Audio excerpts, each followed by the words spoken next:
எப்படி கைது பண்ணுவாங்க? இந்தியாவில் வேறு மாதிரி, பாகிஸ்தானில் வேறு மாதிரி, ஒரு நாட்டிலே ஒரு மாதிரி கைது பண்ணுவாங்களா? நீ செஞ்சது தப்புன்னா எல்லாரும் புடனையில் அடித்து கூட்டிகிட்டு தான் போகிறாங்க.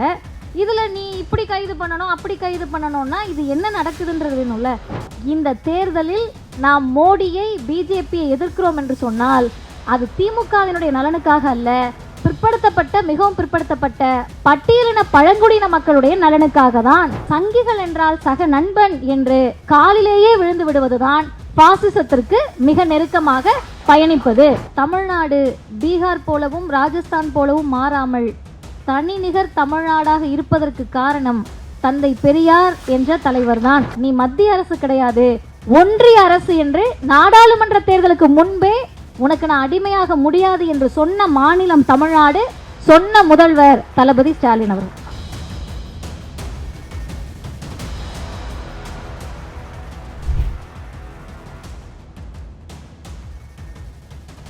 அருமை தோழர்களே, இப்போ நம்ம இந்த நூல் வெளியிட்டு பேசணும் அப்படின்னு சொன்னால் அடுத்து என்ன கேள்வி கேட்பாங்கன்னா, பேசுகிறதுனால என்ன ஆக போகுது, நீங்கள் பேசிக்கிட்டே இருக்கிறதுனால எல்லாம் மாறிட போகுதா, பேசி பேசி என்ன பண்ணீங்க அப்படின்னு கேட்பாங்க. அதற்கு ஒரே பதில் தான், பேசி பேசி பேசி சாகின்ற வரை பேசி தமிழ்நாடு பீகார் போலவும் ராஜஸ்தான் போலவும் மாறாமல் தனி நிகர் தமிழ்நாடாக இருப்பதற்கு காரணம் தந்தை பெரியார் என்ற தலைவர்தான். அப்போ ஒரு பேச்சு என்ன பண்ணிட போகுது அப்படின்னு கேட்டால், இரண்டு வகையான மாற்றங்களை ஒரு பேச்சு கொடுக்கும். ஒன்று, ஹிட்லர்களை உருவாக்கியதும் இந்த பேச்சு தான். ஹிட்லர் போல இருப்பவர்களை தமிழ்நாட்டில் நெருங்க விடாமல் தடுத்ததும் திராவிடர் இயக்கத்தினுடைய இந்த பேச்சுதான் என்பதை நாம் சொல்லியாக வேண்டிய கட்டாயம் இருக்கிறது. இந்த நூலை பொறுத்தவரை இதை தொகுக்கக்கூடிய பணியில் தன்னை ஈடுபடுத்தி கொண்ட அண்ணன் மணிமுகிலன் அவர்களுக்கும் அண்ணன் இக்லாஸ் ஹுசைன் அவர்களுக்கும் அனைவரின் சார்பிலும் மிகப்பெரிய நன்றியையும் வாழ்த்துக்களையும் நாம் தெரிவிக்க கடமைப்பட்டிருக்கிறோம். அவர்களுக்கு நம்முடைய வாழ்த்துக்களை பதிவு செய்வோம். கொஞ்சம் கைத்தட்டலாம், ஏன்னா பெரிய வேலை பார்த்துருக்காங்க. ஒரு உரையை தொகுப்பாக கொண்டு வர்றது அப்படின்றது நிறைய இடங்களில் நடக்கும். குறிப்பாக நம்முடைய தலைவர்களுடைய உரைகள், பல உரைகள் புத்தகங்களாக வந்திருக்கு. ஆனால் இந்த புத்தகத்துக்கு இருக்கக்கூடிய சிறப்பு என்ன அப்படின்னு கேட்டிங்கன்னா, கடந்த 2024 நாடாளுமன்ற தேர்தலில் வேறு எந்த தலைவர் பேசிய உரையும் நூலாக இந்திய அளவில் வரவில்லை. இதுதான் முதல் நூலாக இந்திய அளவில் வெளிவந்திருக்கிறது. அப்போ பேசினதை நாங்கள் யூடியூப்லேயே கேட்டுக்கலாமே, அதை எதுக்கு தொகுத்தாங்க அப்படின்ற கேள்வி அடுத்து வரும். 20 உரைகளை யூடியூப்பில் போட்டு வாக்கிங் போகிறப்ப நைட்டு தூங்குறதுக்கு முன்னாடி கேட்டுப்போமே, எதுக்கு இது புத்தகமாக வரணும் அப்படின்னு கேட்டால், அந்த உரைகள் எப்பயாவது டைம் பாஸுக்காக கேட்குற உரைகள் அல்ல. இனி வரக்கூடிய எல்லா தேர்தல்களிலும் நமது பொது எதிரியான பிஜேபி ஆர்எஸ்எஸ்ஐ வீழ்த்துவதற்கு அனைவரும் கையேடாக பயன்படுத்த வேண்டும் என்ற நோக்கத்தில் இதை நூலாக கொண்டு வந்திருக்கிறார்கள். இப்போ இதில் மொத்தம் 20 உரைகள் இருக்கிறது. இந்த 20 உரைகள் அப்படின்னு சொல்கிறதுக்கு முன்னாடி நம்ம ஒரு விஷயத்தை மறந்துடவே கூடாது. ஒரே நாடு ஒரே தேர்தல் அப்படின்னு திரும்ப திரும்ப சொல்லிக்கிட்டே இருக்காங்க. அப்போ ஒரு விவாத நிகழ்ச்சியில் ஒரு நெறியாளர் என்கிட்ட கேட்டார், இந்த ஒரே நாடு ஒரே தேர்தல் அதை எப்படி பார்க்குறீங்கன்னாங்க. எங்கள் ஒரே நாளில் தேர்தல் நடத்துவதற்கே வக்கற்றவர்கள் ஒரே நாட்டில் ஒரே தேர்தலை எப்படி நடத்துவார்கள்? 7 கட்டமாக நடந்துச்சு நாடாளுமன்ற தேர்தல். அந்த 7 கட்டமாக நடந்த நாடாளுமன்ற தேர்தலில் இவர்கள் நினைத்திருந்தால், இவர்களுடைய கூட்டணியில் இருக்கக்கூடிய தேர்தல் ஆணையம் நினைத்திருந்தால், இவர்களோடனா பிஜேபியோடு கூட்டணியில் இருக்கக்கூடியவர்கள் நினைத்திருந்தால் 4வது கட்டமாகவோ 5வது கட்டமாகவோ தமிழ்நாடுடைய தேர்தலை நடத்தி இருக்க முடியும். ஆனால் அவசர கதியில் முதல் கட்டமாக நடத்தணும் அப்படின்னு பிஜேபி முடிவு பண்ணதுக்கு காரணம், பிரச்சாரத்திற்கு நேரம் இருக்காது. முதல்வரால் 22-23 நாட்கள் தான். இன்னும் நீங்க கணக்கு பண்ணீங்கன்னா முதல்வர் இந்த பிரச்சாரத்தை முடித்து அடுத்து ஒரு நாள் தான் இடைவெளி இருந்தது. பிரச்சாரம் முடிந்து தேர்தல் நடப்பதற்கு 17ஆம் தேதி வரைக்கும் பிரச்சாரம் நடக்குது. 18 வழக்கம் போல் தேர்தல் நடைமுறையால் பிரச்சாரம் பண்ண முடியாது. 19 வாக்குப்பதிவு. அப்போ எப்படி பிரச்சாரம் பண்ணுவாங்க? அவங்களும் பண்ண முடியாது. நமக்கு எந்த மாநிலம்லாம் வாய்ப்பு இருக்கோ நம்ம சுற்றுப்பயணம் போயிட்டு வந்துடலாம் அப்படின்னு பிரதமர் முடிவெடுத்தப்ப, நீங்கள் நாள் தள்ளி நடத்தி இருந்தால் கூட இவ்வளவு தீவிரமாக எங்களால் பிரச்சாரம் செய்திருக்க முடியாது. இந்த குறுகிய காலத்தில் முதல் கட்டமாக இருந்தாலும் சரி, 7வது கட்டமாக இருந்தாலும் சரி, 40க்கும் 40 நாங்கள் தான் என்பதை முடிவு செய்த தேர்தல் கடந்த நாடாளுமன்ற தேர்தல். இதுல அன்பகத்தில் இந்த நிகழ்ச்சி நடப்பது இன்னும் கூடுதல் சிறப்பு. ஏன் அப்படின்னு கேட்டீங்கன்னா, இதுக்கு அப்படியே பக்கத்துல ஒரு ரைட் எடுத்து திரும்பினீங்கன்னா, லெஃப்ட் எடுத்து திரும்பினீங்கன்னா நம்முடைய பாண்டி பஜார். பாண்டி பஜார்ல என்ன பண்ணாங்கன்னு கேட்டா, மக்கள் எல்லாம் கோலாகலமாக கூடி, இது வரைக்கும் அவ்வளோ க்ரௌடவே பாண்டி பஜார் பார்த்தது கிடையாது, பிரதமரை பார்க்க வந்துட்டாங்கன்னாங்க. நம்ம ஆட்கள் போட்டாங்க, நீ சும்மா ஞாயிற்றுக்கிழமை தீபாவளி பொங்கலுக்கு போனேனாவே அங்கே அத்தனை பேர் தான் நிற்பாங்க, உங்கள் பிரதமர் வரலனாலும் அத்தனை பேர் தான் நிற்பாங்க அப்படின்னாங்க. அதில் நம்ம குறிப்பாக கவனிக்க வேண்டிய விஷயம் என்னென்னா, இவங்க வந்து ஒரு ஷோ வராரு மோடி, அது என்ன ஷோ, ரோட் ஷோ வராரு அப்படின்னாங்க. ரோட் ஷோ வராருன்ன உடனே மக்கள் எல்லாருமே ஆரவாரமாக பிரதமரை பார்க்க போகிறாங்க அப்படின்னாங்க. நம்ம ரொம்ப கவனிக்க வேண்டியது என்னன்னு கேட்டால், ரோட் ஷோ என்ற கலாச்சாரம் தமிழ்நாட்டில் அது வரைக்கும் இல்லை.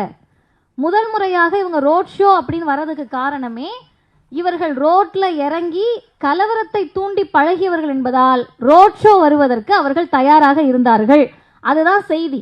இவங்க சரி ரோட் ஷோலாம் வராங்க, நீங்கள் என்ன பண்ணிட முடியும் அப்படின்னு கேட்டப்ப, இந்த நூலில் முதல்வர் பேசிய உரையில் அவர் பேசுகிறார், நீங்கள் வந்துட்டு போனீங்கல்ல பாண்டி பஜார், அதோட முழு பேர் உங்களுக்கு தெரியுமா? அது சவுந்தர பாண்டியனுடைய நினைவாக வைக்கப்பட்ட பாண்டி பஜார். நீ அங்க வந்துட்டு திராவிட இயக்கத்திற்கு எதிராக வாக்கு கேட்டால் எங்கள் மக்கள் எப்படி உங்களுக்கு வாக்களிப்பார்கள் என்ற கேள்வியை இந்த நூலில் முதல்வர் பதிவு செய்திருக்கிறார் இந்த உரையில். ரெண்டாவது முக்கியமான செய்தி, இந்த தலைப்பு பாசிசத்துக்கு எதிரான ஸ்டாலின் குரல் அப்படின்னு இருக்கு. நீங்க பாசிசத்தை எங்க எதிர்த்தீங்க? பாசிசம் என்ற அந்த கோட்பாட்டை திராவிடர் இயக்கம் எப்ப இருந்து எதிர்க்குது அப்படின்ற கேள்விக்கு சரியான பதில் என்னவாக இருக்கும்னா, நீதி கட்சி தோன்றிய வரலாறே பாசிச எதிர்ப்பினுடைய தொடக்க புள்ளியாக தான் நாம் பார்க்க முடியும். ஏன் நீதி கட்சி தோன்றினதே பாசிசத்தினுடைய எதிர்ப்பினுடைய தொடக்க புள்ளி அப்படின்னு கேட்டிங்கன்னா, பாசிஸ்டுகளுடைய முதன்மை நோக்கம் என்ன அப்படின்னு ஆய்வாளர்கள் லிஸ்ட் பண்ணுறாங்க. அதில் முதல் 2 காரணம் சொல்கிறாங்க. முதல் காரணம், பாசிசவாதிகள் என்ன பண்ணுவாங்கன்னா, they will create the false enemies அப்படின்றாங்க. பொய்யான இல்லாத ஒரு எதிரிகளை கட்டமைப்பார்கள். இப்போ ஒன்றும் வேண்டாம், நம்ம இங்கே உட்காந்துருக்கோம், திடீர்னு என்ன பண்ணுவாங்கன்னா, இதுவே ஒரு பிஜேபி கூட்டமாக இருந்தால், இஸ்லாமியர்கள் நம்ம என்ன செய்கிறார்கள் தெரியுமா? இன்னைக்கு ஃபாசிஸ்ட் ஒருத்தர் பேசியிருக்காரு, ஹச் ராஜா, கைது பண்ண வராங்க. அவர் என்ன பேசியிருக்காருன்னு கேட்டால், இது என்ன இந்தியாவா பாகிஸ்தானா, நீ என்ன மணிகண்டனா இல்லை ஏதோ இஸ்லாமிய பெயரை கேட்டு அவனா அப்படின்னு கேட்டிருக்காரு. இது யோசிச்சு பாருங்க, கைது செய்ய வருகிற போது எப்படி கைது பண்ணுவாங்க? இந்தியாவில் வேற மாதிரி, பாகிஸ்தானில் வேற மாதிரி, ஒரு நாட்டிலே ஒரு மாதிரி கைது பண்ணுவாங்களா? நீ செஞ்சது தப்புன்னா எல்லாரும் புடலில் அடிச்சு கூட்டிட்டு தான் போறாங்க. இதுல நீ இப்படி கைது பண்ணணும் அப்படி கைது பண்ணணும்னா இது என்ன நடக்குதுன்றது வேணும்ல. ரெண்டாவது, வண்டியில ஏற போறப்ப அந்த போலீஸோட பேரை பார்த்து நீ மணிகண்டனா இல்ல முக்தாரான்னு கேட்கக்கூடிய அந்த கேள்விக்கு பெயர் தான் பாசிசம். இதை நம்ம ரொம்ப ஆய்வு பண்றோம். இல்ல பிஜேபி பேசினாதான் பாசிசம்னா, நீங்க பேசுறீங்களே, ஆரியர்களை பொய்யான எதிரியை கட்டமைக்கிறீங்களே, ஆரியர்களா வந்து தெருவில் கத்தி சண்டை போடுறாங்க, அவங்களா ஆணவ படுகொலை பண்றாங்க, அவங்களா வந்து பெரிய அளவில் வன்முறையை தூண்டுறாங்க, இப்போ நீங்களும் தானே பொய்யான எதிரிகளை கட்டமைக்கிறீர்கள் என்று கேள்வி வரும். அந்த கேள்விக்கான பதிலை கொஞ்சம் நம்மளே ஆழமாக யோசிக்கணும். யூடியூப் மூலமாக நான் வந்த உடனே என்னன்னே 21 கேமராக்கள் இருக்கு, அத்தனை பேருக்கும் சேர் போட்டிருந்தோம்னா இன்னமும் அரங்கம் நிறைந்திருக்கக்கூடிய அளவிற்கு 21 கேமராக்கள் வழியாக பார்க்கக்கூடிய மக்களுக்கு சொல்லுகிறோம், கொஞ்சம் நிதானமாக பேசுவது மதிவதனியா, ஐயா சுபவியா, அப்ப இவங்க இப்படிதான் பேசுவாங்க அப்படின்னு கடந்து போகாம சீர்தூக்கி பாருங்க. இஸ்லாமியர்கள் நம்முடைய எதிரி அப்படின்னு சொன்னா அதை நம்ம நிறுவனம்ல, அதை ப்ரூவ் பண்ணணும்ல. எப்படி ப்ரூவ் பண்ணுவீங்க?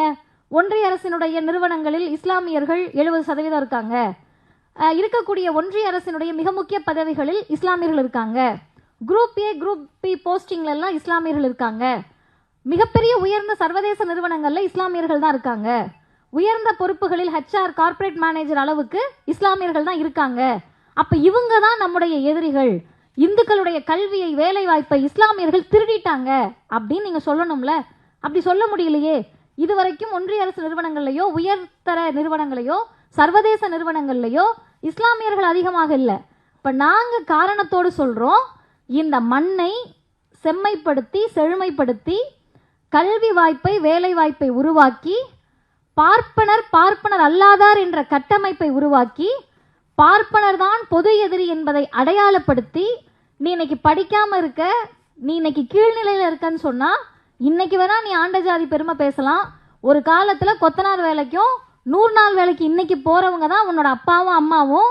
யாருமே இங்க ஆண்டவர்கள் கிடையாது, எல்லாருமே அடிமை ஜாதிகளாக இருந்தவர்கள் தான் என்பதை உணர்த்தி எல்லா இன்ஸ்டிடியூட்லையும் ஒன்றிய அரசினுடைய மிக உயர்ந்த பதவியிலிருந்து சாதாரணமாக இருக்கக்கூடிய பிரைவேட் கம்பெனியுடைய ஹெச்ஆர் வரை நீக்கமர நிறைந்திருப்பது 3% ஆரிய பார்ப்பனர்கள் தான் என்பதை உணர்த்தி இருக்கிறோம். அப்ப நம்ம ஃபால்ஸ் எனிமீஸை நம்ம கிரியேட் பண்ணல, பொய்யான பிம்பத்தை திராவிடர் இயக்கம் உருவாக்கல.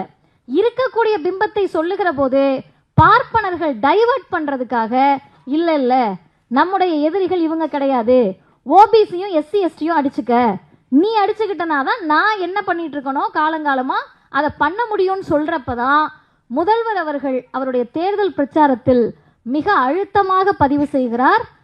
இந்த தேர்தலில் நாம் மோடியை பிஜேபியை எதிர்க்கிறோம் என்று சொன்னால் அது திமுகவினுடைய நலனுக்காக அல்ல, பிற்படுத்தப்பட்ட மிகவும் பிற்படுத்தப்பட்ட பட்டியலின பழங்குடியின மக்களுடைய நலனுக்காக தான். அப்ப முதல்வர் என்ன பண்றாருன்னா பிரிச்சு காட்டுறாரு. பிராமின் வேற, நான் பிராமின் வேற, பார்ப்பனர் வேற, பார்ப்பனர் அல்லாதார் வேற. தந்தை பெரியார் ஒரே வரியில சொன்னாரு, சூத்திர ஜாதி இழிவு போனோம்னா பறைய பஞ்சம பட்டம் ஒழிந்தால்தான் உன்னுடைய சூத்திர பட்டமே போகும். அப்ப ஓபிசி எஸ்சி எஸ்டி ஆகிய நாம நம்முடைய சகோதரர்கள் அணிதிரண்டு பாசிசத்தை வீழ்த்த வேண்டும் என்ற நரேட்டிவையும் அந்த நாடாளுமன்ற தேர்தல் உரையில் முதல்வர் கட்டமைத்தார். மூணாவது செய்தி, இப்ப பொய்யான எதிரிகளை பிஜேபி உருவாக்கிடுச்சு. எவ்வளவு தூரம் உருவாக்கி இருக்காங்கன்னா, ஒரு 15 வயசு பையன் கார்ல போறப்ப கறி எடுத்துட்டு போறாரு. கறி எடுத்துட்டு போனாருன்னு சொல்லி லிட்டரலா சுட்டுறாங்க அவனை. அவங்கள சுட்ட பிறகு பார்த்தா அந்த பையன் கையில கறியே கிடையாது. இப்ப நம்ம என்ன கேட்கிறோம்னா, ஒருவேளை அது மாட்டுக்கறியாகவே இருந்தாலும் வீதியில் போகக்கூடிய மாணவனை சுட்டு தள்ளுவதற்கு பெயர் பாசிசம் இல்லாமல் அதற்கு என்ன பெயர் வைப்பீர்கள் என்ற கேள்வியை நம்ம கேட்கணுமா வேணாமா? இதை கேட்கிறப்பதான் அடுத்து முக்கியமானது பாசிஸ்டுகளுக்கு இருக்கக்கூடிய அந்த அறிகுறி என்னன்னு கேட்டா, பாசிசவாதிகள் அவங்களுடைய சிந்தனையை பரப்புவதற்கு இந்த சின்ன சின்ன நாடுகளெல்லாம் எப்படி கைப்பற்றி அவர்களையும் நமக்கு அடிமையாக்குறது அப்படின்றதுல அவங்க எடுக்கக்கூடிய மிகப்பெரிய உக்தி என்னன்னு கேட்டா, முன்னரே அடிமையாகுதல். இன்னும் முன்னரே அடிமையாகுதல்னா, உங்களுக்கு புரியுற மாதிரி எக்ஸாம்பிளோட சொல்லணும்னா, சிஏஏ குடியுரிமை திருத்த சட்டத்தை கொண்டு வர போறோம் அப்படின்னு எஜமானர்கள் சொல்றதுக்கு முன்னாடியே எடப்பாடி பழனிசாமி தலைமையிலான நாடாளுமன்ற உறுப்பினர்கள் ஓட்டு போட்டு சிஏஏவை ஆதரித்தால் அதற்கு பெயர் தான் பாசிசத்திற்கு முன்னரே அடிமையாகுதல் அப்படின்னு. இன்னமும் புரியுற மாதிரி சொல்லணும்னா, சங்கிகள் என்றால் சக நண்பன் என்று காலிலேயே விழுந்து விடுவதுதான் பாசிசத்திற்கு மிக நெருக்கமாக பயணிப்பது. அப்ப இந்த முன்னரே அடிமையாதல் அப்படின்றத எதிர்த்து நின்றவர் தமிழ்நாட்டினுடைய முதலமைச்சர் தளபதி ஸ்டாலின் என்பதை எந்த கட்சியில் இருந்தாலும் நாம் ஏற்றுக்கொண்டுதான் ஆக வேண்டும். நான் அடிமையா இருக்க முடியாதுன்னு அவர் டிக்ளேர் பண்றாரு.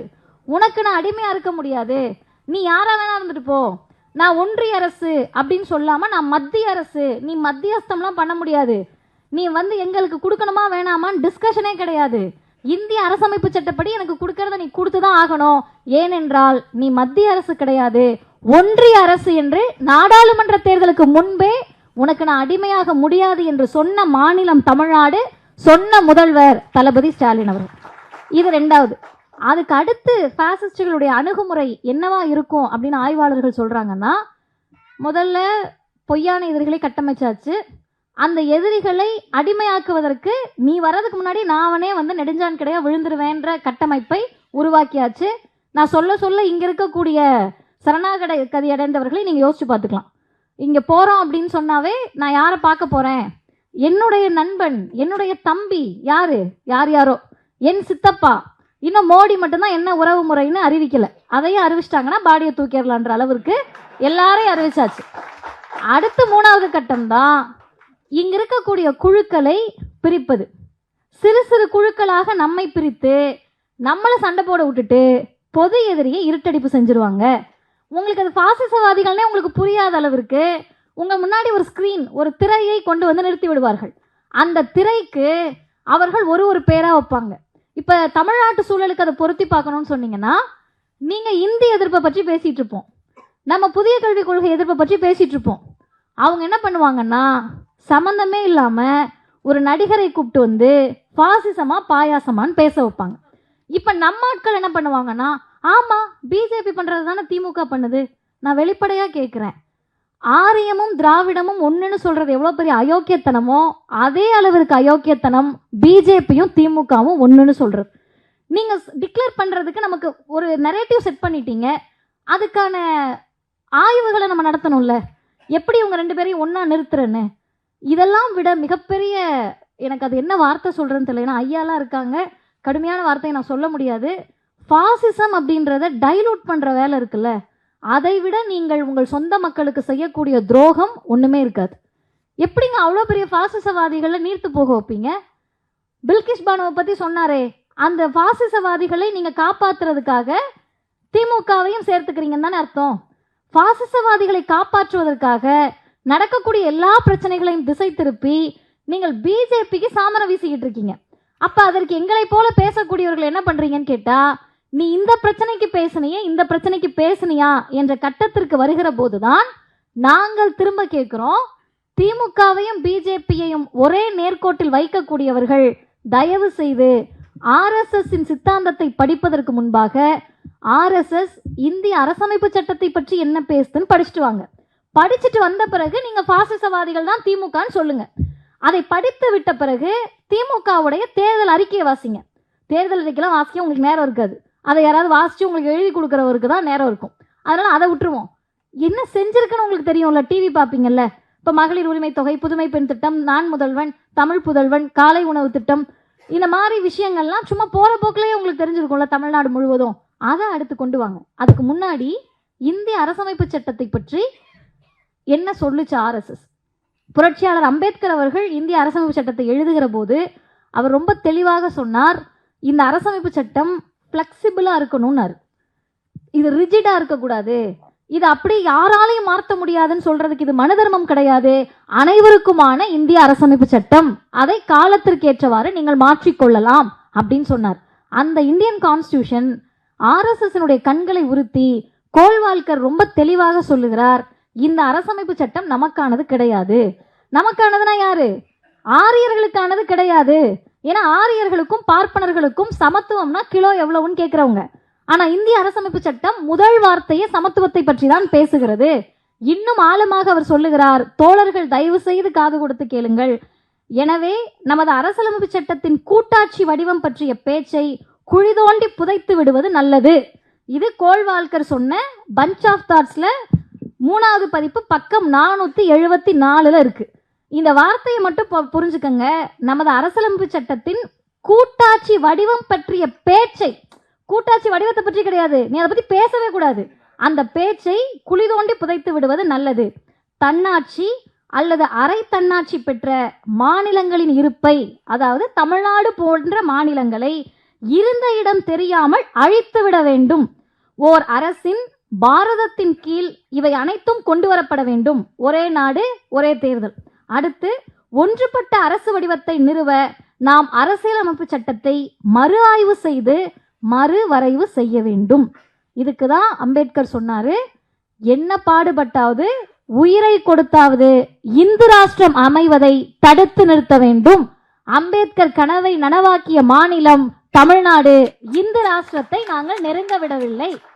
அம்பேத்கர் பேசியதை சொன்னதை 40க்கு 40 ஒரு இடம் கூட இந்துத்துவவாதிகளான ஆர்எஸ்எஸ் வாதிகளான பிஜேபியை நாங்கள் தமிழ்நாட்டில் காலூன்ற விடவில்லை என்று முத்துவேல் கருணாநிதி ஸ்டாலின் உலகத்திற்கு சொல்லுகிறார். இதுல இந்த 3 வரிகளை நான் கொஞ்சம் ஒரு எடுத்துக்காட்டு சொல்லி 5 செய்திகளோடு நிறைவு செய்கிறேன். முதல் செய்தி, இந்த தன்னாட்சின்ற வார்த்தை ஏன் ஆர்எஸ்எஸ் உறுத்துது அப்படின்னு கேட்டீங்கன்னா, நீங்கள் தன்னாட்சின்னு வந்துடுறப்பயே உங்க மாநிலத்துக்கான சுயமரியாதையை பேச ஆரம்பிச்சிருவீங்க. நீங்க தன்னாட்சின்னு வர்றப்பயே உங்க மாநில மக்களுக்கான உரிமையை பேச ஆரம்பிச்சிருவீங்க. தன்னாட்சின்னு வர்றப்பயே மாநில சுயாட்சியை பேச ஆரம்பிச்சிருவோம். இப்ப சொல்லுங்க, நியாயவான்கள் ஒன்று கூடி பேசி ஒரு முடிவுக்கு வாங்க. தன்னாட்சியை பேசக்கூடிய திமுகவும் பாசிசவாதிகள், தன்னாட்சி இருக்கக்கூடாதுன்னு சொல்ற பிஜேபியும் பாசிசவாதியா? நீ எல்லாம் மாநில உரிமையை பேசக்கூடாதுன்னு சொல்லக்கூடிய பிஜேபியும் பாசிசவாதி, மாநில உரிமையை பாதுகாக்க என் பதவி போனாலும் பரவாயில்லை என்று சொல்லக்கூடிய முதல்வரும் பாசிசவாதியா? அதற்கு அடுத்து முக்கியமானது, சரி இதெல்லாம் எப்படி செய்வீங்க? இப்ப 1925 இந்த வருடம் 100ஆண்டு விழா ஆர்எஸ்எஸ்க்கு. இன்னும் கொடுமைகளை, கடுமையான கொடூரங்களை செய்வதற்கு அவங்க தயாரா இருக்காங்க. அப்ப இந்த நூற்றாண்டு விழா அப்படின்னா 1925ல இங்க இருக்கக்கூடிய பிஜேபி அண்ணனுங்கள் தம்பிகள்லாம் புரிஞ்சுக்கணும், நமக்கெல்லாம் அங்க இடமே இல்லை. அப்ப ஆர்எஸ்எஸ் முழுக்க பார்ப்பனர்கள் மட்டும்தான் இருந்தாங்க. அதுக்கு பிறகுதான் முடிவெடுக்கிறாங்க, இப்படியே நம்ம எல்லாம் பூணூல் கோஷ்டியா இருந்தோம்னா எந்த மாநிலத்திலையும் நம்ம போய் கால் ஊன்ற முடியாதுப்பா, கொஞ்சம் நம்ம ஆட்கள் விலை போகக்கூடியவங்கள கூப்பிட்டுக்கங்க, சீமான் போன்ற ஆட்களை எல்லாம் கூப்பிட்டுக்கங்கன்னு அன்னைக்கு சொல்றாங்க. சொல்லி எல்லாரும் கூப்பிட்டப்பதான் இவர்கள் ஒரு முடிவுக்கு வருகிறார்கள், அந்தந்த மாநிலத்திற்கு ஏற்றவாறு தத்துவத்தை மாற்றுவது. இப்ப நீங்க பீகார்ல பேசுற தத்துவத்தையே ஆர்எஸ்எஸ் தமிழ்நாட்டில் பேசாது. அங்க அவர்களுக்கு இஸ்லாமியர்களை கூறு போடுகிறார்கள்னா இங்க தலித்துகளையும் பிற்படுத்தப்பட்ட மிகவும் பிற்படுத்தப்பட்டவர்களையும் கூறு போடுவாங்க, தனித்தனியா பிரிப்பாங்க. அப்ப கோல்வால்கர் சொல்லக்கூடிய அடுத்த முக்கியமான செய்தி, இதை மாற்றி அமைப்பதற்கு முன்னால் எதெல்லாம் மாற்றணும், எப்படி மாத்துறது? டக்குனு போய் தன்னாட்சியை மாத்திர முடியுமா? பள்ளிக்கூடங்கள்ல இருந்து அதை மாற்றணும். என்சிஇஆர்டின்னு சொல்லக்கூடிய இன்றைக்கு சிபிஎஸ்இ சிலபஸ்ல அவங்க கை வைக்கிறது அதுக்காக தான். நீங்க நல்லா பாருங்க, அரசு பள்ளி பாட புத்தகத்தில் சமச்சீர் கல்வியில நம்ம பிள்ளைக்கு பிறப்புக்கும் எல்லா உயிருக்கும்னு சமத்துவத்தை சொல்லி கொடுப்போம். சிபிஎஸ்இ பாடத்திட்டத்துல ஹூ ஆர் சூத்ராஸ்னு கேள்வி கேட்பாங்க. இதுதான் பிஜேபி கையில் இருக்கக்கூடிய பாடத்திட்டத்துக்கும் தமிழ்நாட்டு பாடத்திட்டத்துக்கும் வித்தியாசம். இப்ப சொல்லுங்க, யார் சூத்திரர்கள்னு ஜாதியை பேசக்கூடிய பிஜேபியும் பிறப்புக்கும் எல்லா உயிருக்கும் என்று சொல்லக்கூடிய திராவிடமும் ஒன்றா? அதை ஒன்றாக நிறுத்துகிறீர்கள்னு சொன்னா நீங்க என்ன தெரியுமா வேலை பார்த்துட்டு இருக்கீங்க? பிஜேபி பக்கம் தமிழ்நாட்டு மக்கள் திரும்பாம அவங்கள காப்பதற்காக உங்கள் உயிரை விடவும் நீங்கள் தயாராகி விட்டீர்கள். அதுதான் பாசிசம். தேசம் தேசியம் என்ற பெயரில் தங்களை கூட காவு கொடுப்பதற்கு தயாரானவர்களை உருவாக்குவதற்கு பெயர்தான் பாசிசம். அப்படி உருவாகி நிற்கிறீர்கள். அடுத்து, பெண்கள் சார்ந்த பிரச்சனைகளை இவர்கள் எப்படி அணுகுகிறார்கள்? பெண்கள் சார்ந்த பிரச்சனைனா இங்க நிறைய இளைய பெண்கள் வந்திருக்கோம். இப்ப நம்ம பேசுறோம்னு வச்சுக்கோங்களேன், ஒண்ணு வேண்டாம், நாளைக்கு நீங்க எல்லாரும் மேடையில் ஏறி பேசுறீங்க, இல்ல ஒரு பொதுவான இடத்துல போயிட்டு பிஜேபிக்கு எதிர்த்து நிக்கிறீங்கன்னா அவர்களுடைய அணுகுமுறை ஃபர்ஸ்ட் எப்படி ஸ்டார்ட் ஆகும்னு கேட்டா, நேரடியாக பிஜேபி வந்து நம்மளை திட்டமாட்டாங்க, நம்மளை அசிங்கமா கேட்க மாட்டாங்க. இங்க இருக்கக்கூடிய காசுக்கு கூழுக்கு மாரடிக்கக்கூடிய அல்ற சில்றீங்கெல்லாம் வந்து நம்மள கேள்வி கேட்பாங்க. நீ என்ன பண்ணன்னு எனக்கு தெரியாதா? உன்னை பத்தி எனக்கு தெரியாதா? உங்க அப்பா யாருன்னு தெரியாதா? உங்க அம்மா யாருன்னு தெரியாதா? நான் வெளிப்படையா சொல்றேன், உனக்கு யாரையும் தெரியாது. தெரிஞ்சா நீ எப்படி எங்களை பத்தி பேசுவ? உனக்கு யாரை பற்றியும் தெரியாது, அதனாலதான் பேசுற. அப்ப முதல் வேலை, பாசிசவாதிகள் ஏன் பெண்களை டார்கெட் பண்ணுவாங்கன்னு கேட்டா, பாசிசவாதிகள், இந்தியாவின் பாசிசவாதிகளுடைய முக்கியமான நூல் என்னன்னு கேட்டா மனுதர்மம். மனுதர்மம் என்ன சொல்லுதுன்னா, பெண்கள் சுதந்திரமா இருக்கிறதுக்கு லாயக்கற்றவர்கள்னு சொல்லுது. நீ எல்லாம் எந்த காலத்துல சுதந்திரமா இருக்க கூடாதுன்னு. நமக்கு சொத்துரிமை கொடுக்காம இருந்ததுக்கு அதுதான் காரணம், அரசியல் உரிமை கொடுக்காம இருந்ததுக்கும் அதுதான் காரணம், படிக்க விடாம இருந்ததுக்கு அதுதான் காரணம், அனைத்திற்கும் மனுதர்மம் காரணம். அதை அவர்கள் இந்த காலத்துக்கு ஏற்ற மாதிரி எப்படி பண்றாங்கன்னா, படிச்சுட்டீங்க, வேலைக்கு வந்துட்டீங்க, வேலைக்கு வந்ததுனால தானே வாய் பேசுறீங்கன்னு சொல்லி, அருமை தோழர்களே, 2017 இருந்து 2022 வரை அந்த 5 வருஷத்துல 2 கோடிக்கும் மேலான பெண்கள் லேபர் ஒர்க் போர்ஸ்ல இருந்து வெளியே வந்திருக்காங்க. உழைக்கக்கூடிய மகளிர் அவர்களுடைய வேலை பார்க்கக்கூடிய அந்த இடத்திலிருந்து இந்திய தொழிலாளர் படைன்னு சொல்லக்கூடிய உழைக்கக்கூடிய மக்கள் வெளியே வந்திருக்காங்க. அந்த பெண்கள் வெளியேறினது ரொம்ப தற்செயலாக நடந்தது கிடையாது. திட்டமிட்டு பெண்களை ஒரு இடமாக இவர்கள் வெளியேற்றுகிறார்கள். அதனுடைய மிகப்பெரிய எடுத்துக்காட்டு தான் மல்யுத்த வீராங்கனைகளுக்கு நடந்தது. அதனுடைய மிகப்பெரிய எடுத்துக்காட்டு தான் நீங்க பெண்களுக்கு எதிராக வன்முறை நடக்குதுன்னு குரல் கொடுத்தீங்கன்னா அதை நீர்த்து போக செய்வதற்காக பிஜேபி எம்எல்ஏ எம்பிஏ வீதிக்கு வருவாங்க. இது பாசிசமும் பாயாசமும் ஒன்னா? தமிழ்நாட்டினுடைய அமைச்சரை நான் மேடையில் வச்சுட்டே சொல்றேன், ஏதாவது ஒரு பெண்ணுக்கு எதிராக பாலியல் வன்கொடுமை நடந்துட்டா திமுகவுடைய அமைச்சர்களும் சட்டமன்ற உறுப்பினர்களும் யாராவது ஒருத்தர் வீதியில் இறங்கி பாதிக்கப்பட்ட பெண்ணுக்கு எதிராக திமுக கொடியை தூக்கினால் அடுத்த நாள் அவங்க கட்சி பொறுப்பிலிருந்து நீக்கப்படுவார்களா? மாட்டார்கள். எங்க எடுத்துக்காட்டு சொல்லுங்க. விழுப்புரத்தில் ஒரு பெண்ணுக்கு பாலியல் வன்கொடுமை நடக்குது. சட்டமன்றத்திற்குள் நின்று முதல்வர் சொன்னார், என் கட்சியை சேர்ந்தவங்களாகவே இருந்தாலும் நான் தண்டனை வாங்கி கொடுப்பேன், கட்சி பொறுப்பிலிருந்து அவரை நீக்குகிறேன் என்று முதல்வர் சொன்னார். இவங்க 2 பேரையும் ஒரே தட்டுல வைக்கிறீங்கன்னு வச்சுக்கோங்களேன், உங்க நோக்கம் என்ன தெரியுமா? பில்கிஸ் பானுவை மறக்கடிப்பதற்கு நீங்கள் இருவரையும் ஒரே தட்டில் நிறுத்துகிறீர்கள். மல்யுத்த வீராங்கனைகள் பிரச்சனையை திசை திருப்புவதற்கு நீங்கள் இருவரையும் ஒரே தட்டில் நிறுத்துகிறீர்கள். ஆசிஃபா என்ற குழந்தைக்கு எதிராக, ஆதரவாக இல்ல, எதிராக தேசிய கொடியோடு சென்ற பிஜேபி எம்எல்ஏக்களை காப்பாற்றுவதற்காக நீங்கள் பாசிசவாதிகளை திமுகவோடு ஒப்பிடுகிறீர்கள். அருமை தோழர்களே, இவ்வளோ நேரம் நீ சொன்னதுக்கும் முதல்வர் பேசின உரைக்கும் என்னமா சம்பந்தம் இந்த புத்தகத்துக்குன்னு கேட்டீங்கன்னா, இதுவரை நான் பேசிய அனைத்து செய்திகளையும் இந்த நூலில் முதல்வருடைய உரையில் அமைந்திருக்கிறது. அதை அவர் ரொம்ப சுருக்கமா சொல்றாரு. 4 வார்த்தையில் பிஜேபியை முதல்வர் டிஃபைன் பண்றாரு. முதல்வர் மட்டுமல்ல, நாம் அனைவருமே அப்படிதான் டிஃபைன் பண்றோம். பிஜேபி என்பது பன்முகத்தன்மைக்கு எதிரானது. நீ எல்லாம் ஒரே மாதிரி இருக்கணும்னு நான் சொல்ல முடியாது. எனக்கு பிடிச்சிருக்குன்றதுக்காக நீங்க எல்லாம் கருப்பு சட்டை போட்டுக்கங்கன்னு நான் சொல்ல முடியுமா? எனக்கு கருப்பு சட்டை பிடிக்கும். இன்றைக்கு காலை நான் ஐயா கிட்ட பகிர்ந்துக்கணும்னு நினைச்சேன். பால பிரஜாபதி அடிகளார் ஃபோன் பேசிட்டு அந்த ஐயா சொல்றாரு, எனக்கே அதிர்ச்சி ஆயிடுச்சு. உங்க கடவுள் இல்லைன்ற கொள்கை எனக்கு பிடிக்காதுமா, ஆனா நாங்க சித்ரா பௌர்ணமி நிகழ்ச்சி நடக்கிறப்ப பெண்ணுரிமையை பற்றி பேசுவதற்கு நீங்கள் எங்கள் ஊருக்கு வர முடியுமான்னு ஃபோன் பண்றாருன்னா அதுதான் தமிழ்நாடு. அவர்கள் பேசக்கூடிய அந்த சித்தாந்தத்தை கருப்பு சட்டை போட்டுட்டு மதிவதனி பேசினாலும் உங்களுக்கு பிரச்சனை கிடையாது. கலர் சேலை கட்டிட்டு சாமி கும்பிட்ற பெண் பேசினாலும் உங்களுக்கு பிரச்சனை கிடையாது. இந்த பன்முகத்தன்மையை சிதைப்பது பிஜேபி.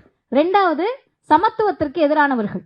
சமத்துவத்துக்கு எதிரானவர்கள் என்று சொல்லுகிற போது சாரதா தேவி அக்கா அவர்கள் சொன்ன அந்த செய்தியை நாம் நிச்சயம் பேசியே ஆக வேண்டும். சொல்லாம நம்மளால அதை தவிர்க்க முடியாது.